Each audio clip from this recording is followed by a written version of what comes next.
తెలుగు రాష్ట్రాలలో వర్షాలు దంచి కొడుతున్నాయి. బంగాళాఖాతంలో శుక్రవారం నాటికి ఉత్తరాంధ్ర సమీపంలో అల్పపీడనం ఏర్పడుతోందని వాతావరణ శాఖ అంచనా వేసింది.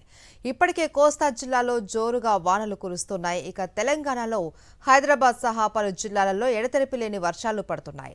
హైదరాబాద్, కరీంనగర్ సహా అనేక నగరాలలో లోతట్టు ప్రాంతాలు నీట మునిగాయి. ఏపీ, తెలంగాణ రాష్ట్రాల్లో ఎడతెరిపి లేకుండా వర్షాలు కురుస్తున్నాయి.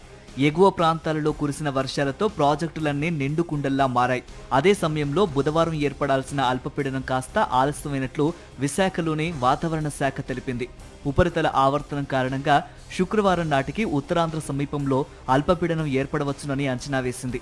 ఉపరితల ఆవర్తనం అల్పపీడనం ఉత్తర కోస్తాకు సమీపంలోనే కొనసాగుతూ ఒడిశా వైపు కదులుతున్నట్లు వాతావరణ శాఖ తెలిపింది.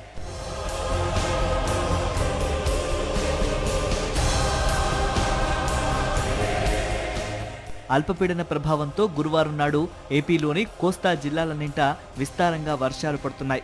శుక్రవారం కూడా కోస్తా అంతటా భారీగా వర్షాలు కురిసే అవకాశం ఉంది. తీరం వెంబడి గంటకు 50 కిలోమీటర్ల వేగంతో బలమైన ఈదురుగాలులు వీచే అవకాశం ఉందని మత్స్యకారులు అప్రమత్తంగా ఉండాలని హెచ్చరించింది. ఇక తెలంగాణ రాష్ట్రాన్ని కుండపోత వాన ముంచెత్తింది. మంగళవారం రాత్రి నుంచి బుధవారం ఉదయం వరకు హైదరాబాద్తో పాటు పలు జిల్లాలలో కురిసిన ఏకధాటి వానతో దారులన్నీ ఏరులయ్యాయి. వాగులు వంకలు పొంగి పొర్లాయి. ఉదయం నుంచి కురుస్తున్న భారీ వర్షంతో కరీంనగర్ టౌన్ తీవ్రంగా ప్రభావితమైంది.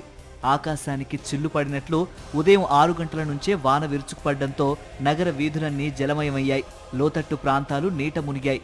ముఖ్యంగా కరీంనగర్ స్మార్ట్ సిటీ వరదతో అతలాకుతలమైంది. ఉమ్మడి కరీంనగర్, ఉమ్మడి ఖమ్మం జిల్లాల్లో భారీ వర్షాలకు వాగులు వంకలు పొంగి పొర్లుతున్నాయి. పలు చోట్ల వాగుల ప్రవాహం లో లెవెల్ చెప్టాలపైకి నీరు చేరడంతో రాకపోకలకు అంతరాయం ఏర్పడింది. భద్రాచలంలో గోదావరి నీటి మట్టం క్రమంగా పెరుగుతోంది.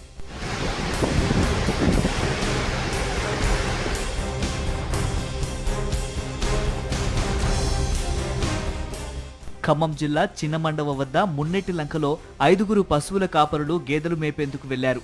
అకస్మాత్తుగా మున్నేటి వరద ఉధృతి పెరగడంతో వరదలో చిక్కుకున్నారు. ఎన్డీఆర్ఎఫ్ సిబ్బంది సురక్షితంగా బాధితులను ఒడ్డుకు చేర్చారు.